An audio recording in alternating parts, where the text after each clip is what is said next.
Today I'm going to share two interesting topics with you. Firstly, I'm going to explain why I don't believe the current round of property naysayers. And I hope by the end of today's show, you won't believe them either. I'm going to give you 10 reasons why they're wrong. Then I'm going to be chatting with leading artificial intelligence expert, Dr Catriona Wallace, who's been recognised by the Australian Financial Review as the most influential woman in business and entrepreneurship. Now, Dr. Wallace predicts robots are going to be a key part of business teams by 2030. In fact, even earlier than that. Now, you're probably listening to this podcast because you want to understand more about property investment, about success, about money. So what does artificial intelligence have to do with all this? Well, enjoy today's show, and by the end, you'll find out. Welcome to the Michael Yardney podcast, where twice each week you will learn a number of new ideas regarding success, property investment and money in around 30 minutes. Our show is brought to you by Metropole, who specialise in helping you grow, protect and pass on your wealth through strategic property and wealth advice. Now here's your host, Michael Yardney, Australia's authority in wealth creation through property, who has been voted one of Australia's top 50 most influential thought leaders.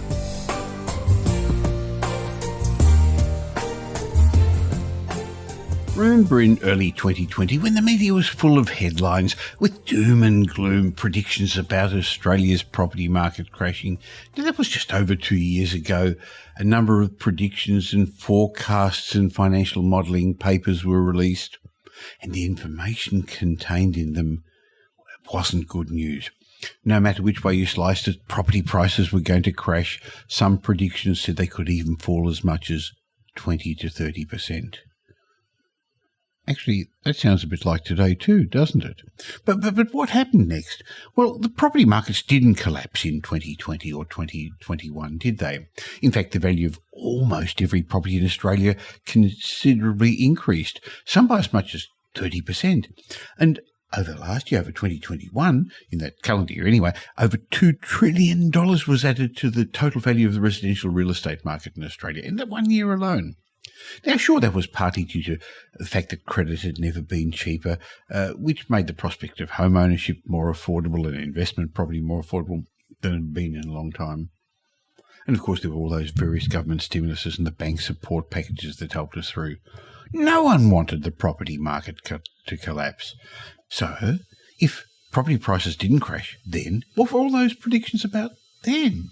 Well, first of all, it's important to understand that some of these forecasts were not even coming from what I'd call dodgy sources. No, in fact, it was the opposite. These were research reports and studies released by all sorts of reputable industry groups and organisations, from economists to major banks to the Reserve Bank.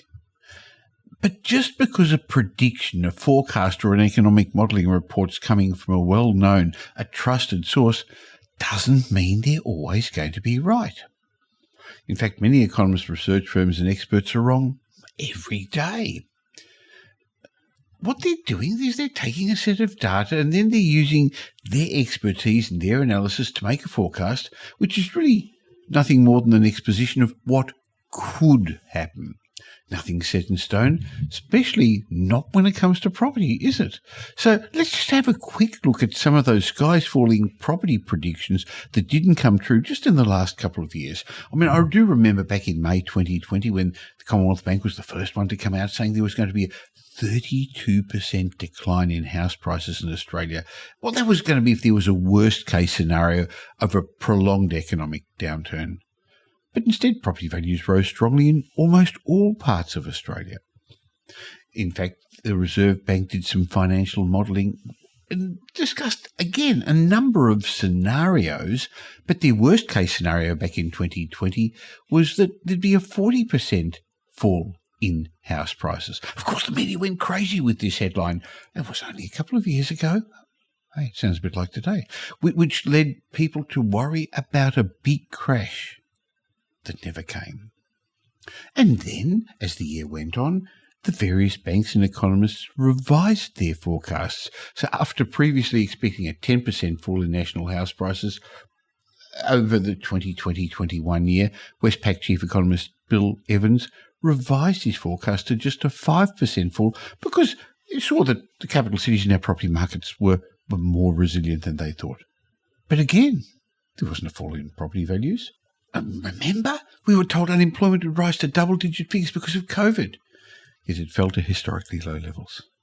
And remember how the property pessimists were worried that we'd fall off a fiscal cliff due to the many deferred home loans after the banks gave temporary relief. Remember at the beginning of COVID, they let you, if you couldn't afford to pay your mortgage, they gave you temporary relief. And there was that cliff we were going to fall over when borrowers impacted by COVID-19 had to eventually pay back their loans. It didn't eventuate, did it? Now, these are just some of the examples of property predictions that didn't come true in the last 2 years alone. Of course, there was the other fiscal cliff. Remember, financial experts got it wrong when they said JobKeeper and all those other financial boosts provided by the government. When they came to an end, we'd actually again fall into dire straits over a fiscal cliff. They predicted we'd have an economic cliff then. Well, we didn't fall off the cliff. Just like the cliff we didn't fall off when so many nervous Nelly suggested what would happen when the number of investors' interest-only loans reverted to principal and interest. Remember that scare that was in the media? All of this said, look, there was no denying that at that stage, 2020 was a very confusing time, one that tested the resolve of many experienced investors. But they're all at it again, aren't they? Again, we're in interesting times like we haven't had for a long, long time also. We've got booming inflation, rising interest rates, worrying about economic stability, and the media is once again full of pessimistic predictions. Some from the same people who made the ones I just quoted. The banks are predicting property values may drop 10, maybe 15% in 2023. And there's one prominent commentator who's suggesting a 30% fall in housing values is on the cards. And when that feeling of uncertainty enters the picture, I think it's really important to focus on the facts. This way you can work to remove the emotions from the equation and think critically about what you really want to achieve with your investments. So let's look at some of the facts. First of all, the fact is that a fall of this sort of magnitude of 30%, 15%, 20% has never happened in Australian property markets before. Now, sure, selected segments of Australia's property markets have fallen significantly in value and for a period of time. But what they're talking about here is the Australian property market. We know there isn't one Australian property market, but if you take for granted they're talking about the overall figures, not during the recession of the 1990s, not during the global financial crisis, not during the credit squeeze of 2017-18, did the property market fall as much as that. And considering this current state of our economy and our financial health and how undersupplied our property markets are, there's no credible reason to suggest a fall of this magnitude could happen again now. Now, let me get it clear. I accept the fact, I know that we've entered the correction phase of the property cycle, and in some locations property values have dropped, in particular at the higher end of the markets in Melbourne and Sydney, but in other locations as well. Yes, it's just part of the cycle, but interestingly, property values are still increasing in other locations. In other words, we're in a multi-speed property market, but this is more normal than the type of market we experienced last year, where almost every property increased in value at the same time.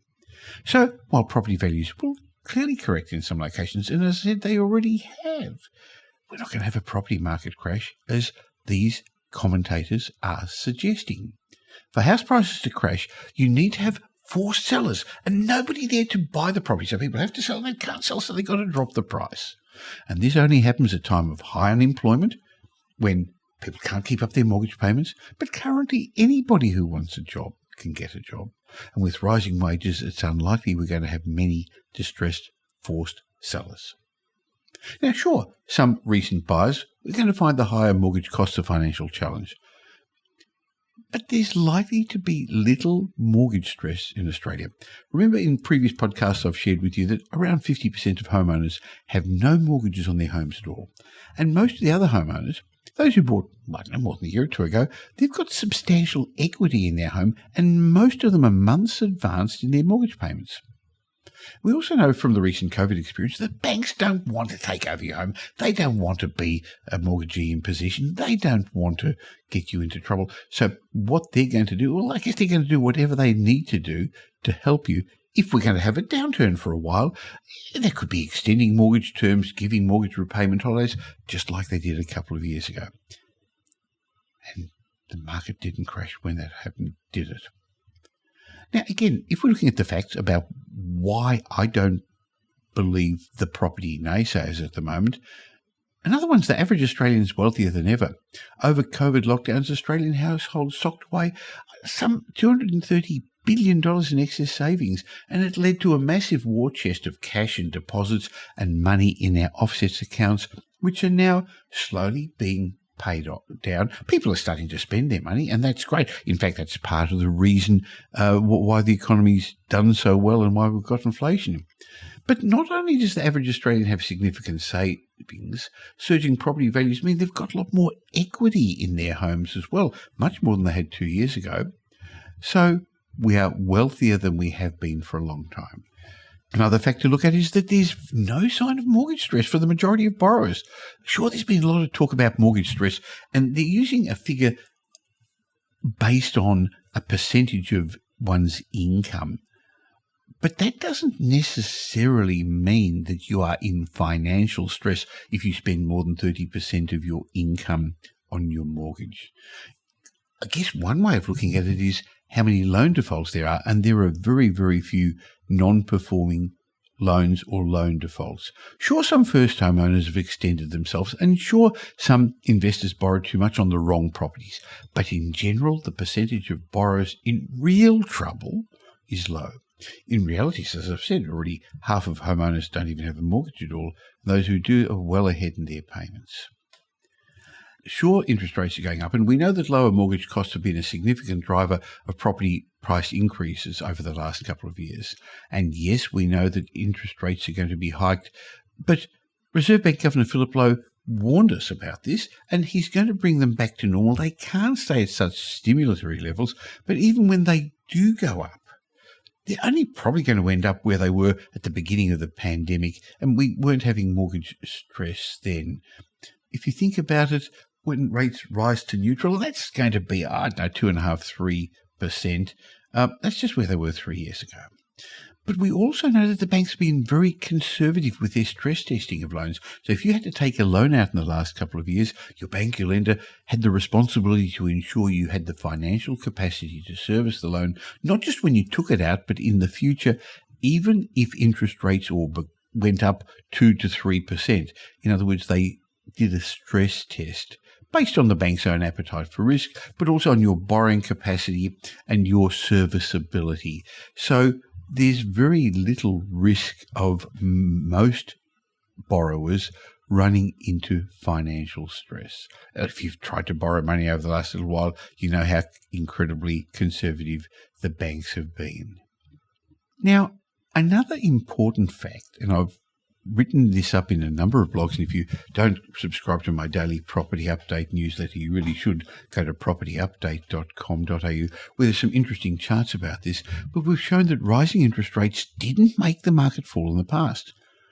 Sure, the modelling that the Reserve Bank and others are doing show that if interest rates go up significantly and people can't cope with their mortgages and don't have enough money in their pockets, the property values will go down. But there's more than just interest rates that affect the property market and the values of the property market. So when these property naysayers that I don't pay too much attention to write their commentary, they only take one element of it, the interest rate element of what's going to happen to the property market, rather than all the other factors. And in the past, when rates have risen, it just didn't make the property market crash. So why should it now? Interest rates rose strongly for a 6-year period from 2004 to 2008. I remember that well.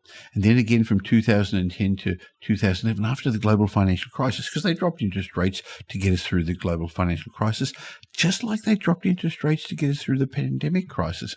When they raised interest rates, the property market didn't fall then. In fact, in those years, property values increased. So there's no real link, no direct link between rising rates and falling property values. It's not the same in the opposite direction, where falling rates do, in fact, increase property values because of increased serviceability. you see, how a particular property market or a particular property performs depends on a combination of a whole lot of factors, and interest rates are just one of them. And yes, there will be some borrowers, particularly some first-home buyers, who've overextended themselves, and they will be a little bit more vulnerable, but they'd rather eat Maggi noodles than sell up their property and get out. Another factor that one has to look at, and one of the reasons I'm not believing the naysayers who tell us that property markets are going to crash, is with the supply shortage ahead. So sure, if interest rates rise and inflation rises and there was unemployment that people couldn't keep up their mortgage payments and had to sell up, that would be a concern. Or if there was an oversupply of property and therefore, again, nothing holding property values up, that could be a concern. But currently we've got a significant supply shortage. There's not enough good properties around.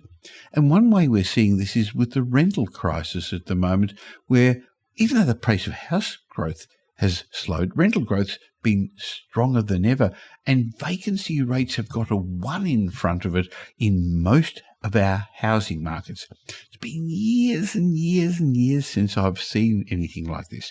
So therefore, there's queues of tenants. Metropole Property Management looks after over $2 billion worth of assets for our clients, properties around Melbourne, Sydney and Brisbane, and we have queues lined up when we've got properties for lease and rents are going up. So even apartments, sure, there's a shortage of houses, and with the opening of our international borders, this has already put additional strain on the already tight markets, and the influx of migrants are most likely going to particularly affect Melbourne and Sydney. And also the tourist destinations are going to be affected a bit like Brisbane, where properties are now off the big rental pool and back onto Airbnb. Of course, all the migrants who come to Australia, they don't bring a house with them. So it's, again, evidence that we're unlikely to see the property markets crash. While rental demand surging and supply remains scarce, prices are going to rise further as investors return to the market. Now, another fact is that Australia's economy is strong. Sure, it's slowing down a bit. In fact, it's too strong, and that's what the Reserve Bank's trying to do, slow down demand to slow down inflation. On the other hand, our economy is going to slow down, but not go into recession, and we are getting a great balance of payment, and Australia's income is only likely to improve thanks to the renewed tourism spending as people are coming here, but also to that unfortunate Ukraine conflict on the other side of the world. That's because the disruption and threats of supply of energy, industrial and agricultural commodities, and the increased demand for metal-intensive defence goods is going to provide further boost to our commodity prices. So just like after the global financial crisis, we had a mining boom to get us through while other countries had a challenging time, Australia is going to be able to sell its food, its agriculture, its minerals, and that's going to help boost our economy as well. This is particularly good news for commodity producers, and again, further evidence that we're going to have overall a strongly performing economy. At the same time, our unemployment rate is low, and it may creep up a bit, but in fact, I read recently a report from Bernard Salt, the great demographer, suggesting that we're going to create 1 million jobs over the next 5 years, 200,000 jobs a year. That's going to bring people in. So all these factors are going to support our property market. Again, why I don't believe the property naysayers. So the bottom line is there's no need to lose sleep or worry about the value of your home or your investment property in the long term. Now, if you're not selling or refinancing in the short term, it doesn't really matter if the value of your property drops 5% or even more, does it? Especially if it's appreciated 25, 30% over the last couple of years. Now, don't get me wrong. I'm not suggesting that the value of properties always goes up. Far from it. We're in the correction phase of the property cycle at the present. But what I am saying is there's no property crash in sight. Look, whether it's property shares, Bitcoin, booms don't last forever, but neither do downturns. So my recommendation to you is think in the long term and don't seek quick wins and don't listen to all the negative messages in the media. It doesn't really matter what the market's doing in the short term as long as you've got sufficient financial buffers to ride out the storm. And it's actually a thunderstorm. It's not a terrible storm we've got ahead. And definitely don't let emotions drive your investment decisions, because it's likely it's going to take a while for inflation to come under control. And when it does, the Reserve Bank is then going to start lowering interest rates again, because they always seem to overshoot the mark, and the cycle is just going to move on. That's what happens in property, isn't it? So my message to you today is really one more of hope rather than wanting to scare you with, let's call them, interesting headlines in the media. So what should you do about this? Well, I don't know, but if you're in the position to do something and you're looking at buying either a new home or an investment property, there are still opportunities. You may be wondering, is it the right time to do it or not? Should you buy? Should you sell? Should you wait? Well, if you're not sure, you can trust the team at Metropole to provide you with direction, with guidance, with results, with safety. So whether you're a beginner or an experienced investor, at a time like this, you actually need an advisor who's got a holistic approach, who doesn't sell property, so therefore doesn't have a vested interest. And that's exactly what you get from my team at Metropole. Go to metropole.com.au and you'll find out how we help our clients grow, protect and pass on their wealth through a range of services. It all starts by giving strategic property advice. Why not allow us to build you a strategic plan for you, for your family? What we do is really bring your future into the present so you can do something about it now. Of course, we've got Australia's most trusted buyers agency that's been involved in over $4.5 billion worth of property transactions. We've got wealth advisory run by Ken Race, property management, renovations, development, Mark Creedon's Business Accelerator Mastermind team will help you if you're in business. So while we have a range of services, why not just find out how we can help you, and why not have a chat with one of our property strategists to discuss your options? You don't have to buy a property, but maybe it's a great time to get your ducks in a row. So rather than buying a property because of a stage of the market or a time in the market, you should buy a property when it suits your financial situation. Let's see if that's you at present. Metropole.com.au.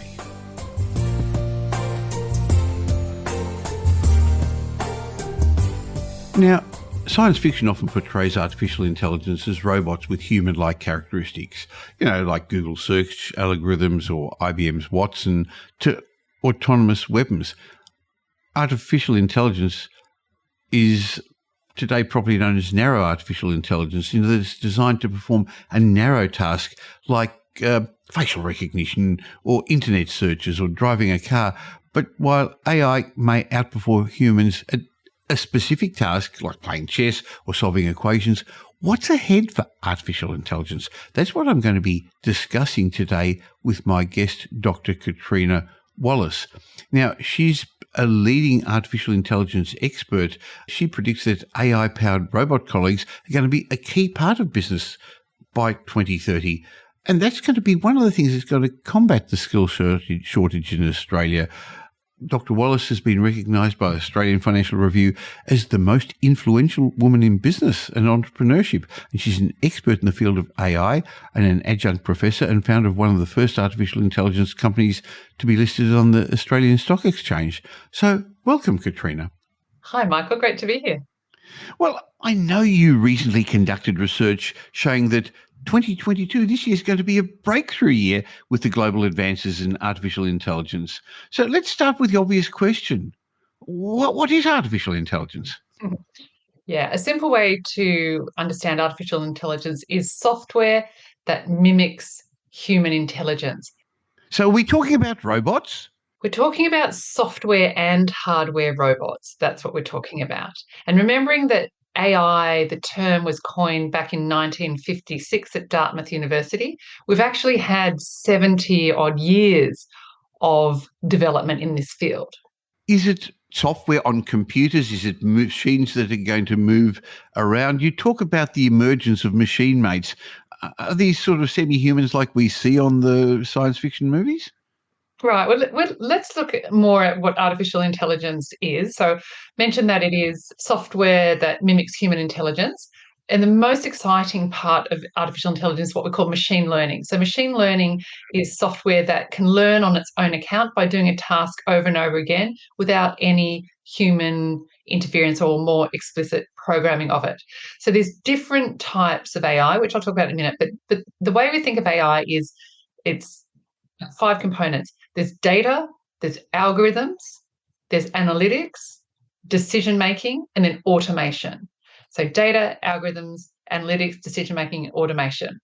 And the different types of AI might be what we call deep learning. There is computer vision technology, so that is facial recognition. There's natural language processing, where machines can understand human language. There's robotics, so the physical robots. There's sensors. There's big data and analytics and advanced analytics. There's all sorts of different types of artificial intelligence and machine learning. But really what we're thinking for business is the application is into efficiency, automation of process, and predictive analytics and assistance in better, faster decision making. This is really where we see the benefit to business. So rather than just a tool, you're suggesting that they could be our teammates in due course.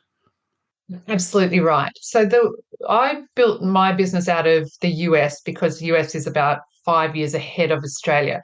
In fact, Australia has a very low level of investment in emerging technologies such as AI, 1/10 per capita compared to the US. So in the US, we would draw up organizational charts for CEOs of large organizers where they had the human employees, they had what we call HAMA, HAMA, human assisted, machine assisted employees, and then digital labor. So it was the software, the hardware robot itself, now part of the organizational chart. And if you think, Michael, of like I was listening to all the unemployment statistics last night, and they're still just talking about immigration is the way we go forward.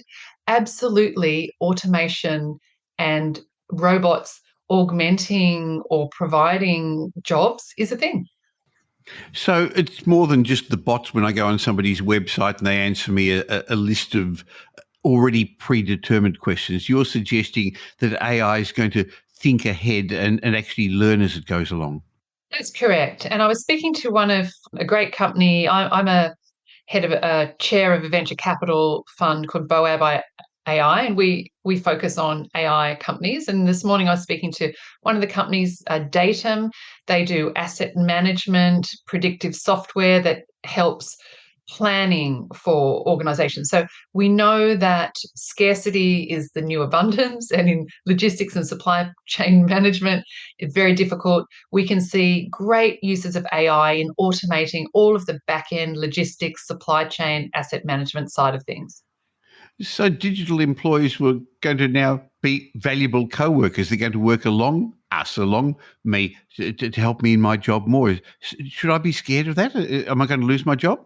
I don't think you should be scared of it. I think what will happen in the AI field, we talk about the real augmenting of the workforce and augmenting of humans.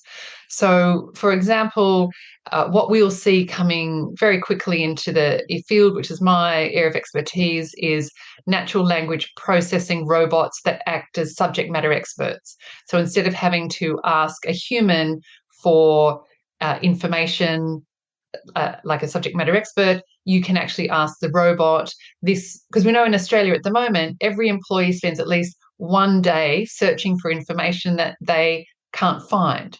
And on average, 40% of your job, Michael, my job, the listener's job is admin that could be automated. So this is where we're really looking at the augmentation. Interesting. But I'm old enough to remember those science fiction movies where robots with AI take over the world. Should we worry about ethics and responsibility when we're talking about this? Yes, we should really worry about that a lot. And in fact, I have a book coming out in August called Checkmate Humanity, The How and Why of Responsible AI. And we map all of the harms that AI can cause, from very individual harms right through to AI, in fact, Michael, being the largest existential risk that humanity faces by the end of the century, way ahead of climate change or bioengineered pandemics. The existential risk, researchers put the chance of AI wiping out humanity by the end of the century at a 1 in 10 chance. Now, that's scary. So what was the name of the book again so we can watch out for it, please? Yeah, the book is called Checkmate Humanity: The Mm, How and Why of Responsible AI. excellent. Okay. Well, I'll, at the end of this, ask you where we can find out a bit more about you, and we can maybe leave a link so listeners can watch out for that, because I'm very interested in that. Now, we know that over the last couple of years, Australia in particular, but other parts of the world have changed the way they work. The work from home revolution has changed things in many ways, and flexible work hours are going to change. How does all this fit in with the picture? Yeah, so in the last 12 months, we've seen 5 years of tech advancement. And so finally broke the back on at-home work and virtual work and remote work. So that is a real thing now.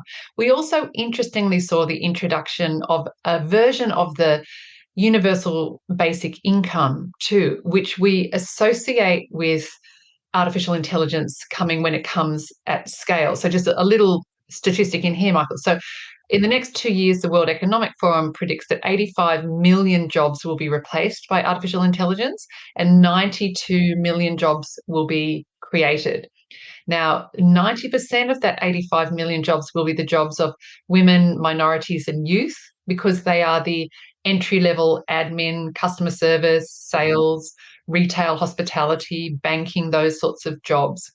So there's a real ethical dilemma that we back to your question on ethics, we need to focus on as these technologies gain scale. And the other important thing is that there's very little, if no, regulation of artificial intelligence, no laws or requirements for vendors or people deploying AI to adhere to. So these are the risks that it poses. So we're really in a new frontier in some ways, like at the beginning of the previous century, where we started to be in a manufacturing world and then it became a services world. Now the way we're going to conduct business is going to be very different moving forward. I completely agree. And it will be. So we expect, and some of the big analysts like Gartner predict, in the next 3 years, artificial intelligence will be a foundational component in 80% of all technology. We'll see 40% of jobs automated in industries, as I mentioned, banking, finance, tourism, hospitality, retail, telecommunications. So we will see the workforce dramatically change with this invasive technology, which will bring advantages, but mainly just around efficiency and better analytics, better decision making. We're yet to see it really benefit employees and customers on a human level. Well, we're getting it in other ways, I guess. My iWatch is telling me what's coming up next. My phone seems to know where I'm about to travel and tells me where to go. I guess it's learning what I'm doing. You can turn it off at the moment, but you were mentioning a while ago about face recognition. There's been something in the news recently about that and invasion of privacy. So this will be in the news a lot more moving forward. But from what I've got from our quick conversation, it's going to happen sooner rather than later. It's already around us. Yes. So the challenge is that often we don't realize that we're dealing with AI. So it was a great example that you gave, your phone, your watch. Humans would interact on a daily basis. You and I, for example, 100 times a day with artificial intelligence. Our children, so the teenagers, will be several hundred times a day because they're dealing with multiple apps with multiple levels of AI. So we're already dealing with it. We just don't recognize it. Now, one of the things that I think is very interesting is just as we're trying to get our arms around artificial intelligence, new emerging technology is coming, which is Web3 and the metaverse. So we're also seeing a maturity of augmented reality and virtual reality and the whole world of blockchain, cryptocurrency, and NFTs in virtual worlds that we also can't see unless we're wearing VR goggles. So just as I'm kind of trying to herd, particularly Australian and investors and business people and government, to understand AI and the need to do this responsibly, on our doorstep is this other emerging technology just about to arrive. How expensive is this going to be? For me as a business person in my team, I've got 86 people. What I've done is offshore a number of them. We've got 12 people offshore because it's actually cheaper. I know that there's arguments for and against that, but it's a way we've maintained our financial abilities during the more difficult times. Is it going to cost me a lot to invest in this sort of technology? Really, no. AI is quite affordable now, and really, what the metrics that we look for in a good AI implementation that's successful is for every dollar that you've spent on the artificial intelligence software, you should be getting 10 times the return on that. So that's one encouraging statistic. The other statistic is we know that only 1 in 10 artificial intelligence trials go into full production and then onto scale. So particularly for Australia, we're risk averse with regard to emerging technology, and we also don't have a lot of investment in this emerging tech, which is something I'm very keen for the investment community to be changing. Now, our audience is mainly Australians. How's Australia fit in with the world with this? Are we up to speed? Not at all. No, we're not.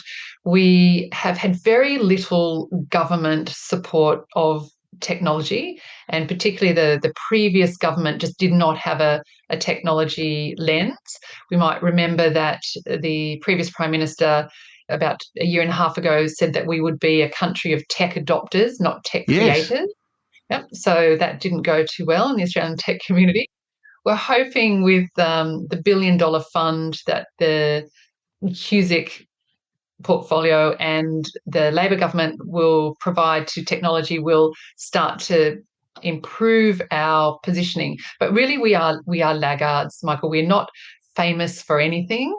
But the interesting thing is that we actually have very good researchers in artificial intelligence and machine learning. However, our ability to commercialize and particularly commercialize anything to do with technology from research is very poor. So on the world scale of innovation, of the top 56 income earning countries, we sit about 24th, and we go down every year. With regard to our research capability, we're about 13th, and with our commercialization, we're about 31st. So there's a big gap there.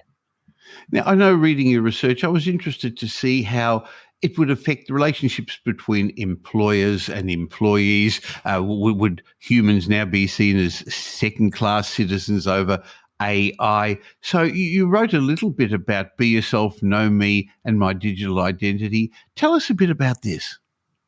Yeah, this was a fascinating trend that we found on the back of the pandemic, that because people had been at home in isolation with COVID, in quarantine, etc., that they got to know themselves better. And I believe part of the great resignation has been people were at home, started to think about who they were, what made them happy, what made them unhappy. Sometimes it was light. For a lot of people, it was pretty dark. And they came out and went, look, actually, I know myself better and I don't really want to work with you. I'm not aligned to your values. I want to do something myself. So the side hustle economy has also kicked off on the result of the pandemic. So people doing startups, doing not-for-profits, doing yoga, baking bread, whatever they might do. And so, but part of this know myself and now being able to care about myself has rolled into organizations also needing to know and care better about their employees.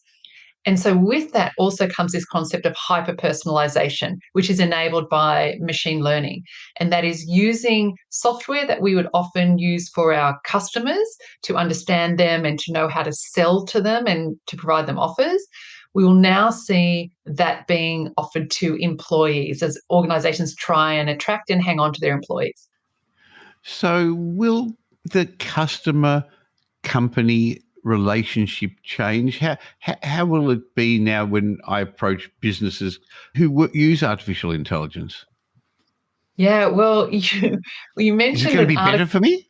Look, in artificial intelligence, we, the sort of philosophers, think 50% of it is going to be better for you, and 50% of it, there's a darker side or a more dangerous side. And we saw that come out this week with the reports of Bunnings, and I think Kmart, and a number of organizations using facial recognition to monitor employees and customers, which in my mind is completely inappropriate, that the way that they have done that. So there will be a darker side. And because there is no regulation, there's no laws around AI, large brands such as these ones may continue to use software that is very smart and driven by machine learning to really know you better than you know yourself. Well, we're in a brave new world. I guess there's going to be movies made about this, stories written about this, and you're also going to have written a book about this. So, Catriona, a lot of people listening to this podcast are interested in real estate and property. How does all this fit in with artificial intelligence and the boom in that? Yes, well, we'll see artificial intelligence is one of the underpinning technologies for what we call the metaverse. So the metaverse is a fully immersive, often 3D virtual world where people go to make social connections. So, for example, Facebook, who renamed themselves to Meta, is one of the big providers of the metaverse. Then there are other virtual worlds such as Decentraland, Upland, and Sandbox, also powered by AI, that provide virtual property. And so last year, Michael, there was $500 million of virtual real estate sold in the metaverse. That's due in 2022 to be $1 billion worth of virtual real estate sold. And of course, you don't buy virtual real estate with cash or credit cards, you buy it with crypto or NFTs. So there's a whole new world of property existing now. I read about that, and to be honest, I don't understand it. I know my son's invested in crypto recently, thinking, hey, this is the new world, and I think they're learning a little bit about booms and busts at the moment. But yes, we are entering into a new world. So thank you for your time. Now, if people want to find out more about you, Catriona, where can they find out about you? Yes, the best place to contact me is at LinkedIn. So it's just Catriona Wallace, and Catriona spelled Catriona. That's an easy place to catch me. And I will leave a link to that in the show notes. Well, thanks for joining me for today's show, and I hope you got some benefit learning what not to believe when the negative Nellies and property pessimists are out there telling you that the world's going to fall apart.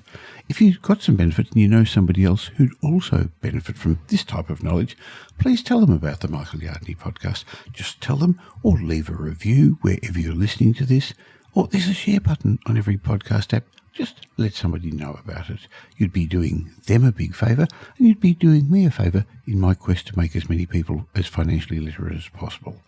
Now, I've got something to give you back in return. Go to podcastbonus.com.au and you can get a heap of new ebooks and reports, something to help you become a more informed investor. I'll be back again real soon, but you can catch me on social media in between these shows. Just look for Michael Yardney, or why not join my private Facebook group? Go to Facebook, look for the Property Update Facebook group, where every day I leave some tips, some information, something for you that you won't get elsewhere. I'll be back again real soon. In the meantime, have a great week. Make it a great week. Thanks for listening to this episode of the Michael Yardney podcast, which was brought to you by Metropole, who help their clients grow, protect, and pass on their wealth through strategic property and wealth advice. If you like what you heard and don't already subscribe, you'll find us on iTunes or on your favourite Android app as the Michael Yardney podcast. Watch out for our next show, which comes to you twice a week, and you'll learn some new ideas about property investment, success, and money in around 30 minutes. To get more of Michael's thoughts, go across to www.propertyupdate.com.au and sign up for his daily morning briefing, and you'll hear from not only Michael, but a group of leading property success and money experts. And just a reminder that the information you heard in this show today is general educational advice and not specific investment advice, as we don't know your personal circumstances. If you're looking for specific advice, why not ask the team at Metropole to help you?